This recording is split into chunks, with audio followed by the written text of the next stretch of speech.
तो सभी विद्यार्थियों का एक बार वापस हमारे टॉप राजस्थान के अंदर स्वागत है। तो अब सभी बच्चों के हाफ ईयरली ख़त्म हो चुके होंगे एंड अब वार्षिक एग्ज़ाम की तैयारी करनी है मात्र। तो उससे पहले अगर हमने आपका वार्षिक एग्ज़ाम कैसा भी गया हो उसको छोड़ दो और अब हम नई शुरुआत के साथ वार्षिक की तैयारी करने में जुट जाओ, क्योंकि बच्चों आपके पास टाइम बहुत ही कम है एंड वक्त की वैल्यू को देखते हुए आज इस चैप्टर का रिवाइज लेके आ गया हूँ मैं गणित के अंदर। तो हर रोज़ आपके हर सब्जेक्ट का अगर आप कमेंट करो तो मैं बाकी सब्जेक्ट के भी वीडियो बना दूंगा कुछ इस प्रकार से दूसरे टीचर को बोलकर। एंड अब आपका रिवाइज कोर्स शुरू कर रहा हूँ मैं। तो अगर आप इन वीडियोस को सही देख ले 10 दिन तक तो आपका पूरा कोर्स हम 10 दिन के अंदर निपटा सकते हैं एंड आपका सारा क्वेश्चन स्कोर हम बहुत ही आगे बढ़ा सकते हैं। तो उससे पहले हमारे इन सब वीडियो को आपको वॉच करना होगा, मतलब हर रोज़ आपको क्लास अटेंड करनी पड़ेगी। तो आज शुरू करते हैं पहला अध्याय वास्तविक संख्याएं। ये पार्ट में कौन कौन से क्वेश्चन आएंगे एग्जाम में पहले वो देख लेते हैं एंड फिर इस पार्ट की तैयारी उसके अकॉर्डिंग ही करेंगे। तो इसमें आपको 3 क्वेश्चन देखने को मिलेंगे। एक क्वेश्चन है लघुरात्मक और 2 क्वेश्चन है एबेसद है। 2 एबेसद है जो एक एक नंबर के हैं एंड एक लघुरात्मक है जो 2 अंक का है। तो इनके अकॉर्डिंग ही इस पेपर का मतलब एडिट किया गया है एंड इन 4 पॉइंट्स के अनुसार आप लोग इस पूरे पेपर को आप आराम से समझ सकते हो। तो मेरे साथ जुट जाओ, क्योंकि मैंने बहुत कोशिश की है आपको समझाने के लिए एंड आप भी समझने की फुल कोशिश करना है। तो सबसे पहले हम देख लेते हैं इन 4 पॉइंट्स को, ये किस प्रकार के क्वेश्चन बनेंगे। उससे पहले हम पढ़ लेते हैं कि थोड़ा सा बेक चीज़ पढ़ लेते हैं कि क्या होता है पाठ के अंदर। तो सबसे पहले हम देखते हैं परिमेय संख्याएं क्या होती है। ऐसी संख्याएं जिनको p बटा q के रूप में लिखा जा सके, जहाँ p और q पूर्णांक संख्या है अर्थात p कभी 0 के बराबर नहीं हो सकता है, वो परिमेय संख्या कहलाती है। मतलब परिमेय संख्या वे संख्याएं होती हैं जिनको p बटा q के रूप में लिखा जा सकता है तथा p हमेशा q होता है ना, ये हर, इसे हर भी बोलते हैं, जो हमेशा किसी 0 के बराबर ना होना चाहिए, वो परिमेय संख्याएं कहलाती है। उदाहरण भी आपको दे रखे हैं 22/7, √25, 4 √2 और 7 √2, बाकी है आपको उदाहरण दे रखे हैं। तो इन परिभाषा आपको याद होनी चाहिए, नहीं याद होगी तो आप बाकी क्वेश्चन को सोल्व नहीं कर पाओगे, मैं पहले ही बता रहा हूँ। अगर आप इन PDF को डाउनलोड करना चाहते हो तो मैं टेलीग्राम से कर लेना है।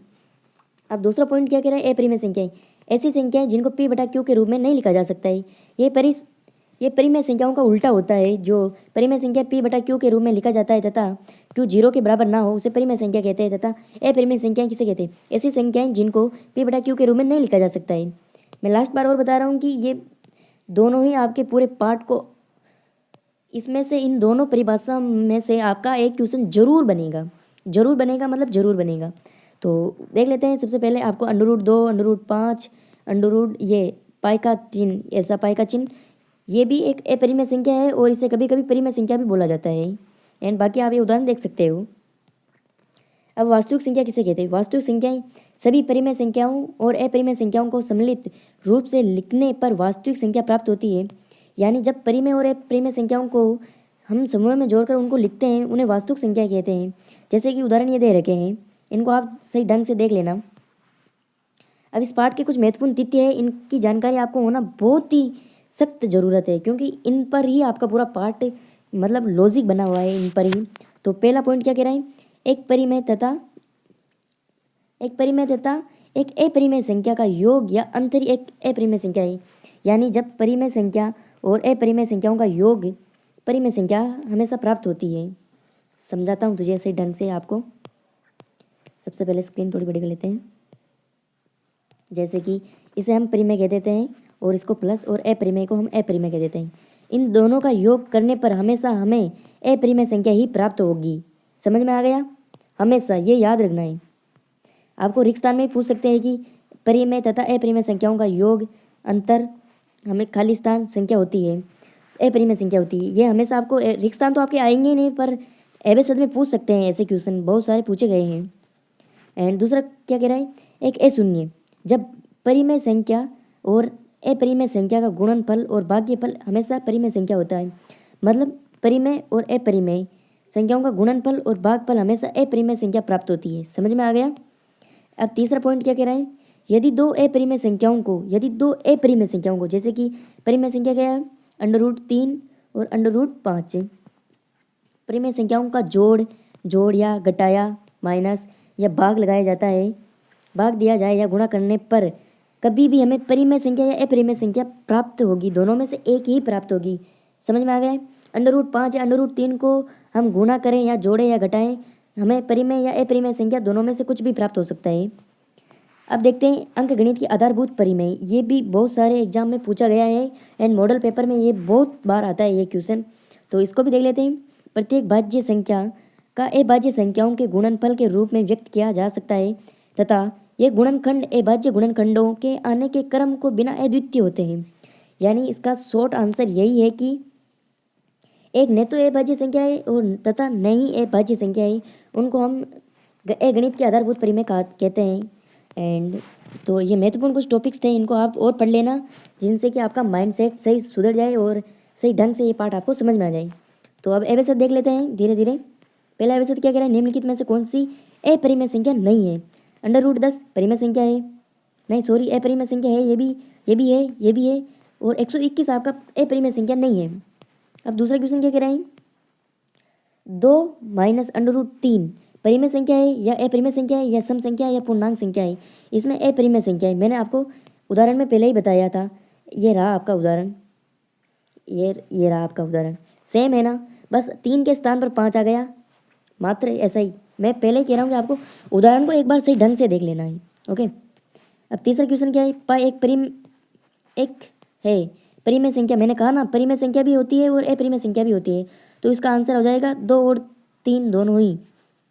अब चौथा क्वेश्चन क्या कह रहा है, 2 संख्याओं में से 15 और ले से 105 है, यदि उनमें से एक 5 है तो दूसरी संख्या क्या होगी? अगर MC हम इसे कह सकते हैं HCF और LCM, इसको हम कहते हैं HCF और इसको हम कहते हैं LCM। HCF तो हमारा 15 है और LCM हमारा 105 है, यदि इनमें से एक 5 है तो दूसरी संख्या क्या होगी? जब 105 और 15 हमें HCF और LCM दिया होगा तो हमें 5 कितने आए दूसरी संख्या में, वो हम पता लगा सकते हैं। इसमें 315 है जो इसे सोल्व करने के बाद मुझे पता है। एंड पांचवा क्वेश्चन क्या है, निम्न में से अपरिमेय संख्या है। ये हमने पहले ही कहा कि जितने भी मतलब 2 पॉइंट दशमलव के बाद जितनी भी अनंत संख्याएं होती है उसे अपरिमेय संख्याओं में जोड़ा जाता है। अब छठा क्वेश्चन, अभाज्य 144 के अभाज्य गुणनखंडों में 2 की घात कितनी होती है?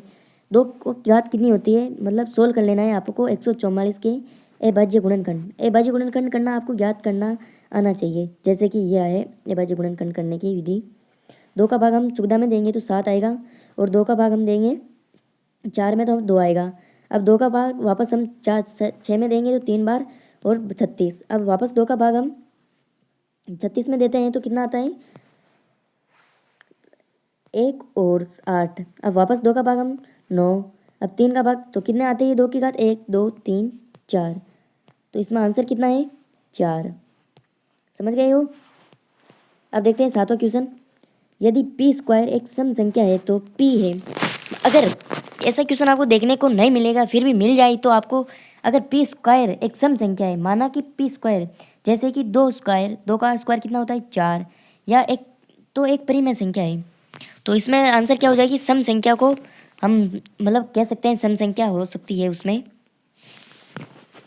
आठवां क्वेश्चन क्या बोल रहे हैं, यदि संख्या a तथा 18 और LCM 36 और a और 18 का HCF 2 है तो a का मान ज्ञात कीजिए।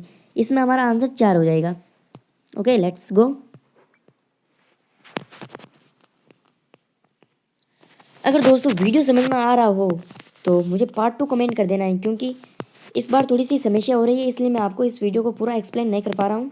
एंड मुझे जो भी समस्या आपको पता चले कि सर आप ये समस्या कर रहे हो, गलती कर रहे हो, तो मैं उसको सुधारने की कोशिश करूँगा। तो मैं बस अगले वीडियो में मिलता हूँ। ओके।